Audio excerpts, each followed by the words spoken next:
എന്നാലും എൻ്റെ മനോരമേ, നിങ്ങളിത് ചെയ്യുമെന്ന് ഒരിക്കലും പ്രതീക്ഷിച്ചില്ല. എക്സിറ്റ് പോൾ എന്ന് പറഞ്ഞിട്ട് നിങ്ങൾ എന്താ പറഞ്ഞത്? വടകരയും പാലക്കാടും UDF തോക്കും.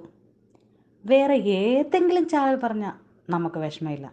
മനോരമ തന്നെ ഇത് പറയുമ്പോഴാണ് സങ്കടമുള്ളത്. നിങ്ങളുള്ളത് കൊണ്ടാണ് കോൺഗ്രസ്സുകാർ കേരളത്തിൽ ഇങ്ങനെ നിൽക്കുന്നത് പോലും.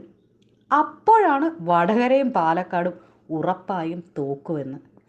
എന്നിട്ട് തൃശ്ശൂരിൽ മുരളിയേട്ടൻ ജയിക്കുമെന്ന്, സുരേഷ് ഗോപി 3-ാം സ്ഥാനത്തും.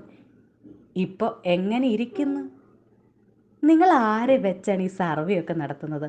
ആരോടെങ്കിലും ഒന്ന് ചോദിച്ചോ? വെറുതെ അടച്ചിട്ട മുറിയിലിരുന്ന് എന്തെങ്കിലുമൊക്കെ പറയാമോ? മഴക്കാലമാണെന്ന് പറഞ്ഞ് ഇങ്ങനെയൊക്കെ ചെയ്യാമോ? ഇനിയിപ്പോൾ എന്താ ചെയ്യുക? ഒറ്റ കാര്യം തകർത്തോളൂ. തിരഞ്ഞെടുപ്പ് ദിവസം ഏറ്റവും അധികം ആളുകൾ കണ്ടത് മനോരമയാണെന്ന്. അതാകുമ്പോൾ ആരും ചോദിക്കാനും പറയാനും ഒന്നും വരില്ലല്ലോ. അടുത്ത തവണയും വരണേ ഇങ്ങനെ ഒരു എക്സിറ്റ് പോളുമായിട്ട്.